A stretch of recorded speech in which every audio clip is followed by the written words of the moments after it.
안녕하세요, 리바이버입니다. 소렌토 하이브리드 구매 이후 주변 지인들은 대부분 투싼 하이브리드와 비교했을 때 어떤 게 좋은지 물어보시는데요. 그래서 이번 영상에서는 투싼과 소렌토 하이브리드의 차이점에 대해 이야기해볼까 합니다. 이 영상에서는 하이브리드 시스템뿐만 아니라 이전 세대보다 품질, 편의사양, 그리고 특히 크기 면에서 르노 삼성 QM6에 준할 정도로 커진 투싼을 상세하게 비교해 보도록 하겠습니다. 결론부터 말하자면 투싼이 아무리 좋아봐야 투싼이다 라고 할 수 있겠습니다.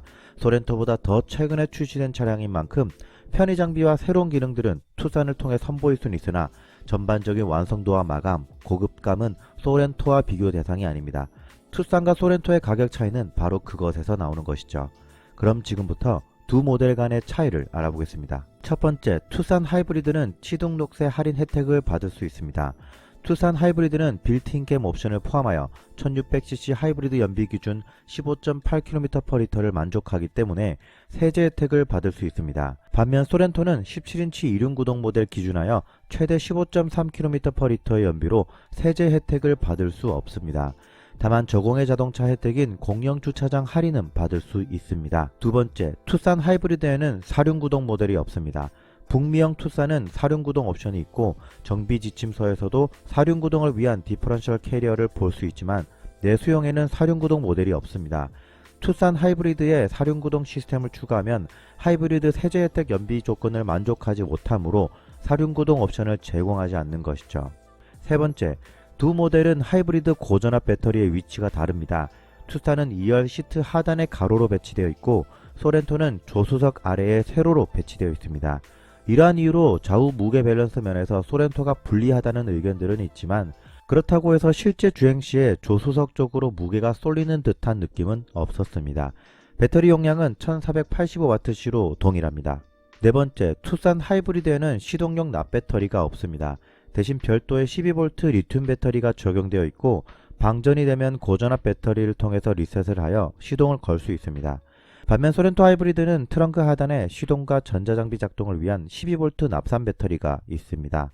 다섯 번째, 소렌토에는 6인승, 7인승이 있지만 투싼은 5인승만 있습니다. 최근에는 2열 독립 시트 선호도가 높지만 투싼에는 독립 시트 옵션이 없습니다. 또한 전장이 많이 길어졌지만 3열 시트는 없습니다. 여섯 번째, 투싼은 무풍 에어컨과 유사한 멀티 에어 모드가 있습니다. 이 기능은 투싼에서 특히나 홍보하는 기능인데요. 수많은 미세호를 통해서 은은한 바람이 쾌적한 실내 환경을 만들어줍니다. 하지만 소렌토에도 공조장치 하단에 별도의 통풍구를 만들어 둠으로써 비슷한 기능을 할 수는 있습니다. 참고 영상 보시죠. 소렌토 MQ4 송풍 같은 경우에는요, 전반적으로 여기서 나오고 있다가도 아주 미세하게는 여기서도 바람을 조금은 느낄 수가 있습니다. 그리고 소리가 나지 않을 정도로만 내리게 되면은 여기로만 나오게 되어 있고요. 그리고 마지막으로 완전히 닫아주게 되면 동시에 닫혀지는 구조로 되어 있습니다. 일곱 번째, 투싼의 순정 애프터블로어는 하이브리드 모델에 적용되지 않습니다. 에어컨의 에바포레이터를 건조시켜주는 애프터블로어는 투싼의 신기능이지만 하이브리드에는 해당되지 않습니다. 결국 투싼과 소렌토 모두 별도의 애프터블로어를 출고 이후에 장착해야 합니다. 이 기능은 투싼 하이브리드만 지원되지 않는 것이기 때문에 엄연히 따져보면 소렌토 하이브리드와의 차이는 아니라고 할 수 있겠네요. 여덟 번째, 투싼 하이브리드는 원격 스마트 주차 보조 기능이 있습니다. 투싼 이전까지의 모든 하이브리드는 원격 스마트 주차 보조 기능이 없었지만 투싼 하이브리드부터는 원격 스마트 주차 보조 기능이 옵션으로 제공됩니다. 아홉 번째, 소렌토의 브레이크 디스크는 전후 모두 V 디스크이고 투싼은 프론트 디스크만 V 디스크입니다. V타입은 냉각을 원활하게 해주는 디스크입니다. 디스크는 브레이크를 잡게 되면 마찰에 의한 열이 발생하고 이 열이 높아지면 제동거리가 길어지거나 심하면 디스크에 미세한 변형이 생길 수도 있습니다. V타입은 디스크 사이의 홀을 통해 보다 빠르게 냉각되어 제동 성능을 높여줍니다. 이 사진이 투싼의 전후 디스크이고 이 사진은 소렌토의 전후 디스크입니다. 열 번째, 두 모델은 프론트 로어암이 다릅니다. 프론트 로어암은 앞바퀴를 지지해주는 서스펜션 부품입니다. 투싼은 하나의 두꺼운 철판으로 찍어낸 방식이고 소렌토는 이보다는 얇은 철판이지만 두 개의 철판을 찍어낸 뒤 용접하는 방식입니다. 관련 업계의 자료를 보면 현대차 i20에 적용된 유사 사례를 볼 수 있는데요.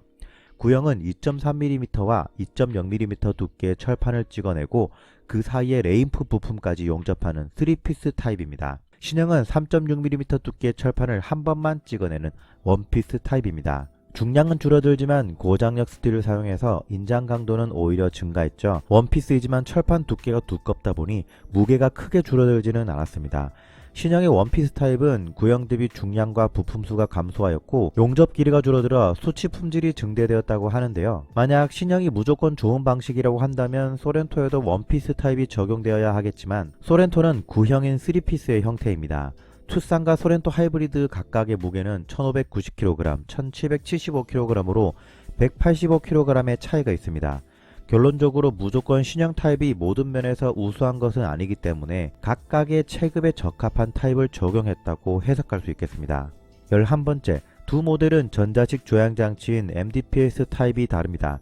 투싼은 모터가 핸들에 가까운 컬럼 타입, 소렌토는 조향장치에 직결되는 렉피니언 타입입니다. 일반적으로 컬럼 타입이 저가형이라고 하죠. 컬럼 타입이 많은 개선이 되어 왔다고는 하지만 렉피니언 타입의 직결감이나 반응 속도에는 미치지 못합니다.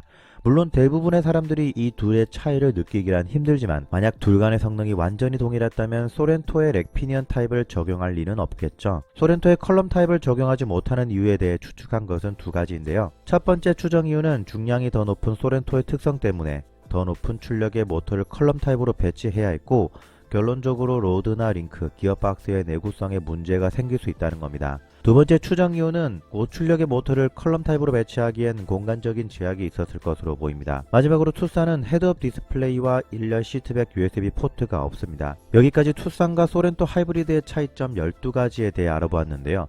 두 모델 중 어떤 모델을 구매할지 고민하셨던 분들께 이 영상이 도움이 되었으면 좋겠습니다. 이상으로 저는 리바이버였습니다. 감사합니다.